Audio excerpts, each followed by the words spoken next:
बिस्मिल्लाहिर्रहमानिर्रहीम। आज का हमारा जो टॉपिक है वो पहले चैप्टर का सेकंड टॉपिक होगा, ब्रांचेस ऑफ बायोलॉजी। तो हमने पहले देखा था कि बायोलॉजी क्या है, बायोलॉजी की डेफिनेशन हमने पढ़ी थी। उसके बाद हमने इसी की डिवीजन्स पढ़ी थी, और डिवीजन जो थी वो हमारे पास मेन तीन थी। एक zoology, second botany and third microbiology.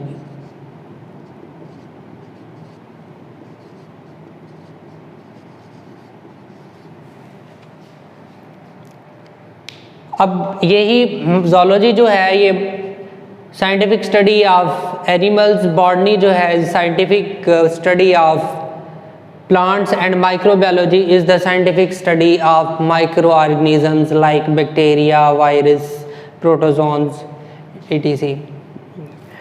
अब हम अपनी आसानी के लिए यही जो तीन डिवीजन्स हैं, एस्पेक्ट्स ऑफ लाइफ हैं, ये तीनों तरह की लाइफ होती है हमारे पास। यहाँ एनिमल्स होंगे, या प्लांट्स होंगे, या फिर माइक्रो ऑर्गेनिजम्स होंगे। तो हम क्या करते हैं, इनको अपनी आसानी के लिए इन तीन डिवीजन्स को फर्दर डिवाइड कर लेते हैं ब्रांचेस के अंदर।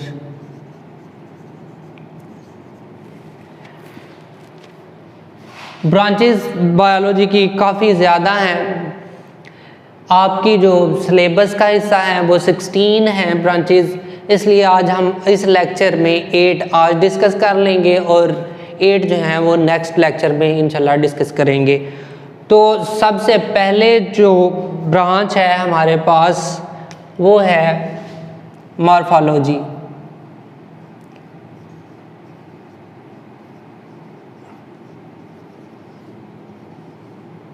मॉर्फोलॉजी, यहाँ पे जो स्टार्ट पे वर्ड है मार्फो, ये वाला, इसका मतलब होता है form.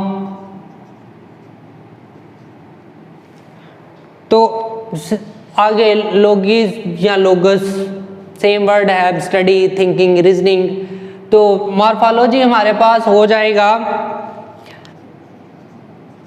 The study of forms and structures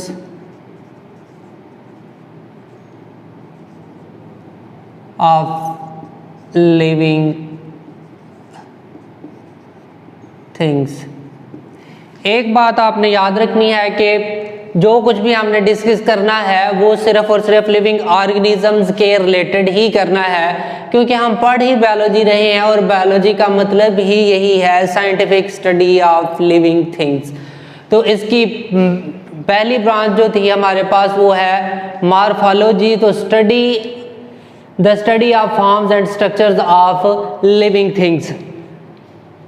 second जो हमारे पास ब्रांच है वो है एनाटॉमी।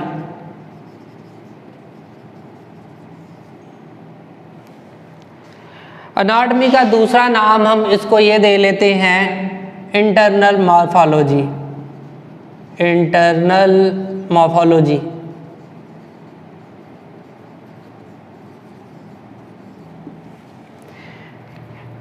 इंटरनल मॉर्फोलॉजी का वर्ड मैंने इसलिए लिखा है, ऊपर मॉर्फोलॉजी लिखा हुआ है तो उसका मतलब है मॉर्फ फॉर्म, और यहाँ पे इंटरनल मॉर्फोलॉजी वो उसको एक्सटर्नल मॉर्फोलॉजी की कैटेगरी में हम रख लेते हैं, और एनाटॉमी जो है इसको इंटरनल मॉर्फोलॉजी की कैटेगरी में रख लेते हैं। तो ये जो इंटरनल स्ट्रक्चर्स होते हैं उनकी स्टडी को हम एनाटॉमी कह लेते हैं। The study of internal structures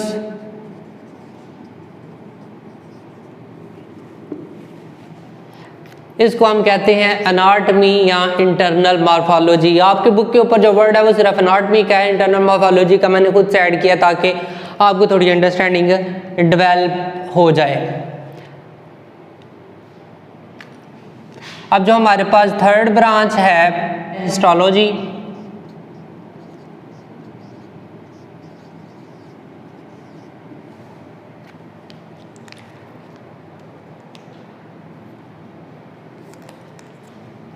histo या हिस्ट, इसका मतलब होता है टिश्यू,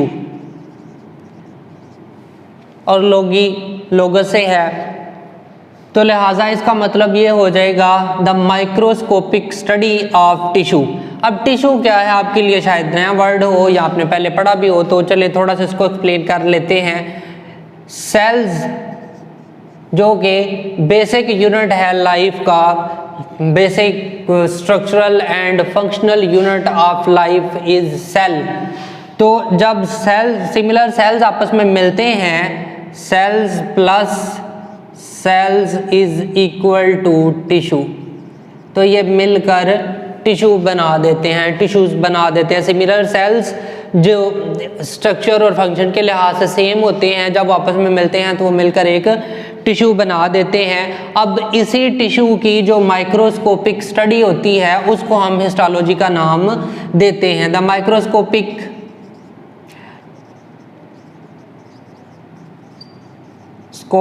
स्टडी ऑफ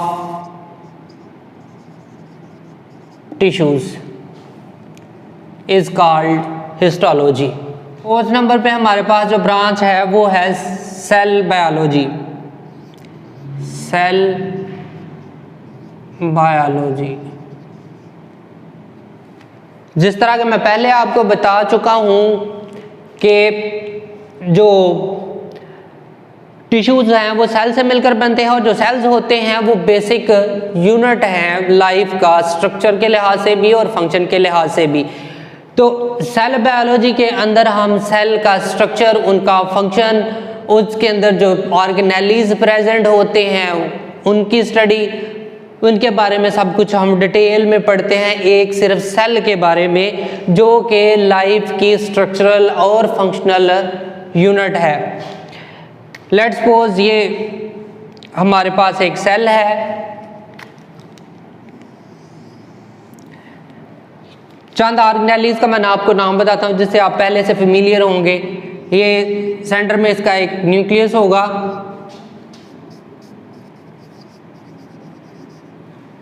उसके बाद ये इसके अंदर क्रोमैटिन मटेरियल होता है इस तरह से थ्रेड लाइक फॉर्म के अंदर।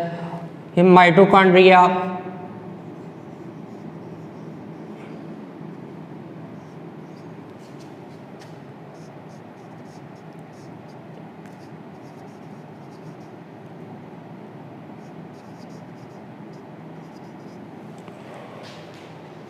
इसी तरह ये राइबोसोम्स होते हैं इसके अंदर।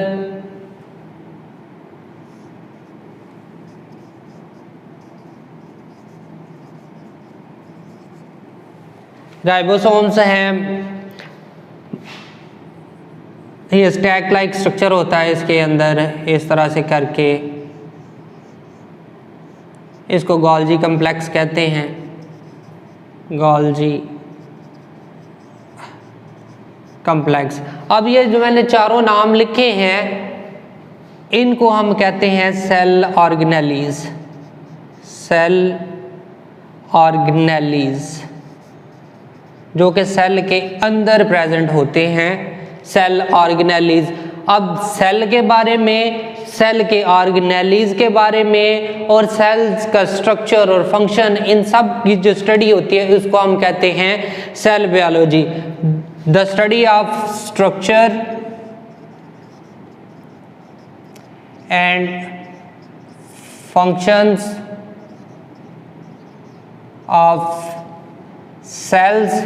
अब सेल्स हमारी बॉडी के अंदर डिफरेंट टाइप्स के होते हैं और वो डिफरेंट फंक्शंस परफॉर्म कर रहे होते हैं, इस वजह से उनका स्ट्रक्चर अपने फंक्शन के लिहाज से मॉडिफाई होता है। जिस तरह का उसका स्ट्रक्चर होगा या जिस तरह का उसको फंक्शन करना पड़ता है उस तरह का उसका स्ट्रक्चर हो जाएगा, और अब वो अपने स्ट्रक्चर के लिहाज से ही अपना फंक्शन परफॉर्म करते हैं। जिस तरह ये हमारे मसल सेल्स होते हैं तो इनका काम कंट्रैक्ट करना होता है, तो इनका कॉन्ट्रैक्ट और रिलैक्स करना है मसल सेल्स का, तो इनके जो स्ट्रक्चर होता है ये लॉन्ग सेल्स होते हैं, काफ़ी लंबे सेल्स होते हैं, और वो वाले सेल्स जिन्होंने सिर्फ सेक्रीशंस पैदा करनी होती है, हार्मोन्स बनाने होते हैं, वो इतने लेंथी नहीं होते, वो छोटे सेल्स होते हैं as compare to neural cells, neurons और मसल सेल्स।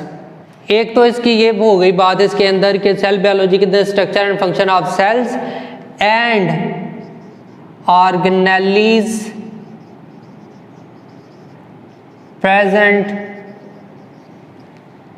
इन देम। हर सेल के अंदर उसके ऑर्गेनेलीज होते हैं, तो उन ऑर्गेनेलीज की भी स्टडी जो है वो भी सेल बायोलॉजी के अंदर ही आएगी। अब एक और बहुत इम्पोर्टेंट चीज़ जो सेल बायोलॉजी के साथ रिलेट होती है वो ये है कि सेल्स जब डिवाइड होते हैं, डिवाइड हो के और सेल्स के अंदर तकसीम हो जाते हैं, नए सेल्स बनाते हैं, तो इस प्रोसेस को हम कहते हैं सेल डिवीजन।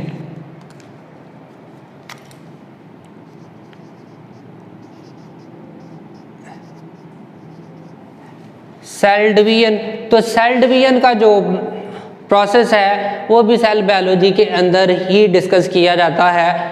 तो लिहाजा सेल बायोलॉजी जो है इसके अंदर structure and function of cells and organelles present in them and cell division is also discussed in this branch of biology.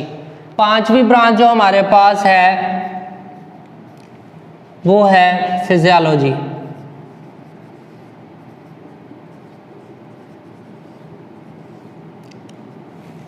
तो फिजियोलॉजी के अंदर जो चीज़ हम डिस्कस करते हैं वो ये होगी कि the function of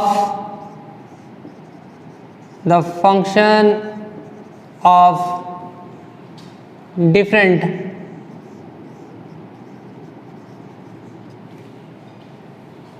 parts of an organism.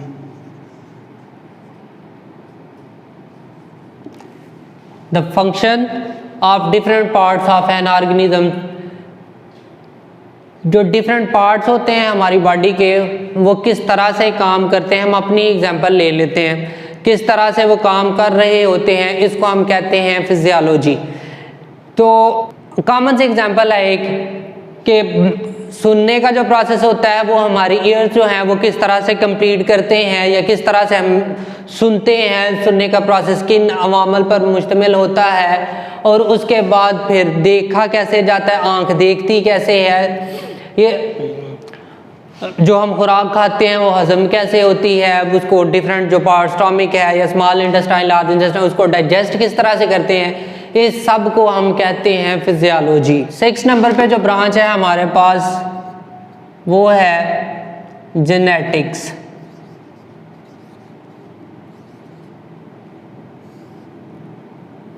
Genetics के अंदर हम पढ़ते हैं जीन्स का role of jeans,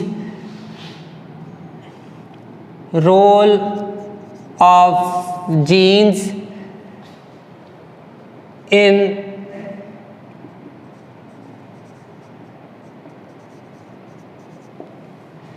study of genes and their role in inheritance, genetics। अब यहाँ पर 2 वर्ड्स हैं, एक जीन्स दूसरा इनहेरिटेंस। जीन्स क्या है, आपको डीएनए के बारे में सुना होगा, डिटेल में स्टडी नहीं किया लेकिन कम से कम पता होगा। अब डीएनए जो है इसके पास क्रोमोसोम्स होते हैं और क्रोमोसोम्स जो हैं वो जीन्स पर मुश्तमिल होते हैं। अब वो जो जीन्स होती हैं वो इनहेरिटेंस में अपना किरदार अदा करती हैं। अब इनहेरिटेंस को तो आम अल्फाज में हम कह लेते हैं विरासत जो होती है। तो विरासत का कंसेप्ट आम अल्फाज में तो यही लिया जाता है कि जो माँ बाप से हमें जायदाद मिलती है उसको हम इनहेरिटेंस कहते हैं। लेकिन बायोलॉजी के अंदर चीज़ों के डिफरेंट मीनिंग्स होते हैं, फर्दर भी हम इस बात को डिस्कस करेंगे। यहाँ पर विरासत से ये बात है कि inheritance means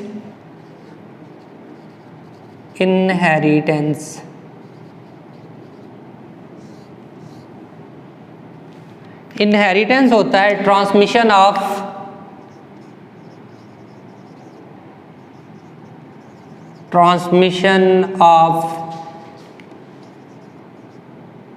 characters from one generation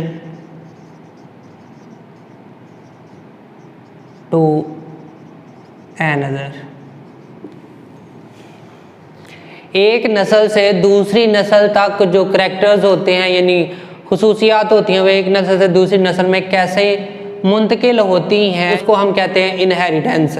जिस तरह से अगर हम किसी को देखें, किसी जानने वाले को अगर पहले ना देखा हो लेकिन उसके बहन भाई को देखा हो, तो बाज़ लोगों की शक्ल बहुत ज़्यादा एक दूसरे से मिल रही होती है बहन भाइयों की, तो हम ये कह लेते हैं जी कि लगता है कि ये फ़लाँ का भाई या बहन है, तो इस वजह से हमें समझ लग जाती है इस बात की। तो वो क्या है कि उनके वालिदैन एक हैं, पेरेंट्स एक हैं, तो उनकी ही जीन्स अपनी औलाद में जाती हैं, उस जिसकी वजह से उनकी आई का कलर सेम हो सकता है, उनकी शक्ल सूरत काफ़ी हद तक मैच कर सकती है।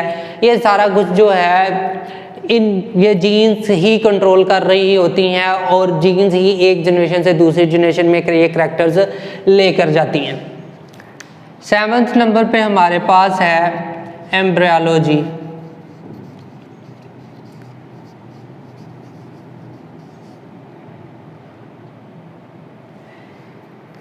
एम्ब्रियोलॉजी जो है ये study of development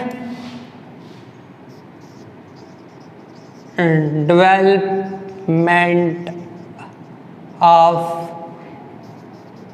N embryo to a new individual.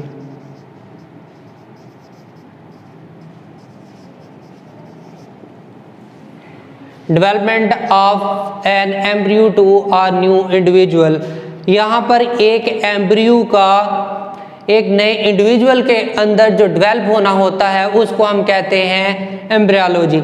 अब यहाँ पर ये वर्ड एक डेवलपमेंट, दूसरा एम्ब्रियो और तीसरा ये न्यू इंडिविजुअल, इनको थोड़ा सा मैं एक्सप्लेन करता हूँ। पहली बात तो ये है डेवलपमेंट क्या है।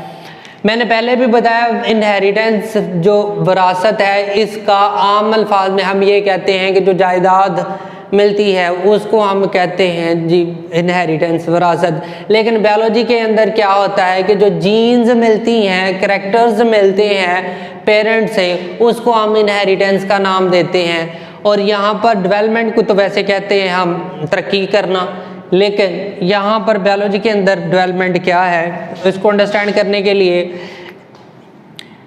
हमें पता है कि फीमेल्स जो हैं वो एग्स प्रोड्यूस करती हैं और जो मेल्स होते हैं उनके पास स्पर्म्स होते हैं।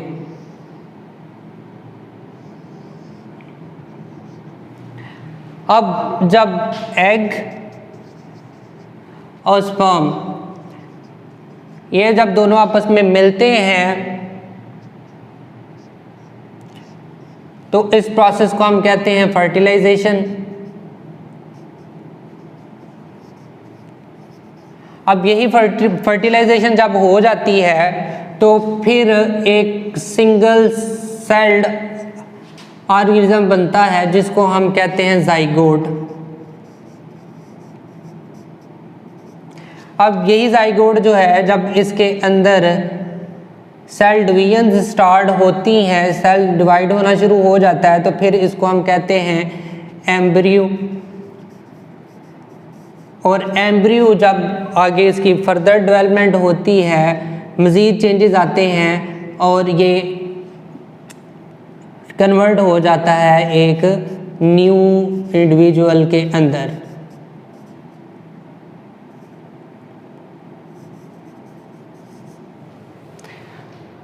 तो जाइगोट से लेकर न्यू इंडिविजुअल तक या एम्ब्रियो से लेकर न्यू इंडिविजुअल तक जो स्टडी होती है किसी भी इंडिविजुअल की, किसी भी स्पीशी के एनिमल की या प्लांट की, एम्ब्रियो से लेकर न्यू इंडिविजुअल के बनने तक, उसको हम कहते हैं डेवलपमेंट।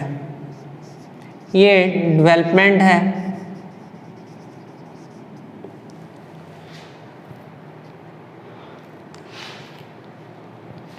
अब 8 नंबर पे इसकी ब्रांच जो हमारे पास है वो है टैक्सोनॉमी।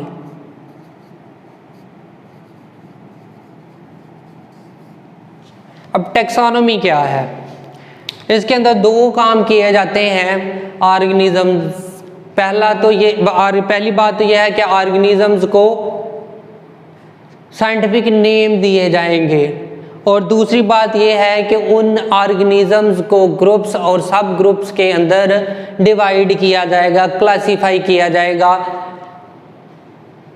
आम अल्फाज में इसको इस तरह से कह लें कि पहले तो आपने उसको देना है साइंटिफिक नेम, फिर उसको आपने एक बड़े ग्रुप्स के अंदर, फिर छोटे ग्रुप्स के अंदर डिवाइड कर देना है, क्लासिफाई कर देना है। अब पहली ये है taxonomy. This branch of biology deals with the naming and classifying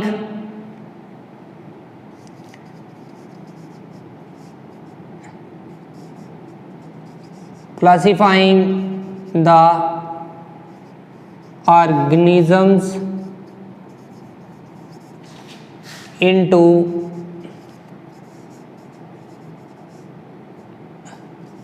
groups and subgroups।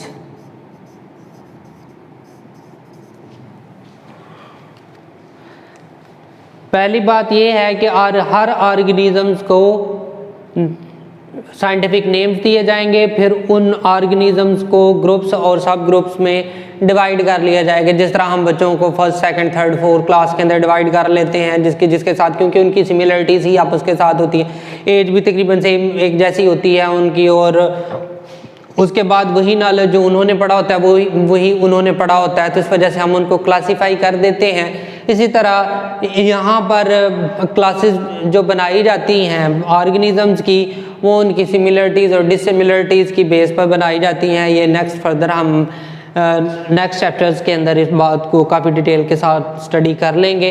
यही हमारी आज की 8 ब्रांचेस थी जो हमने डिस्कस कर ली हैं: morphology, anatomy, histology, cell biology, physiology, genetics, embryology और टैक्सोनॉमी।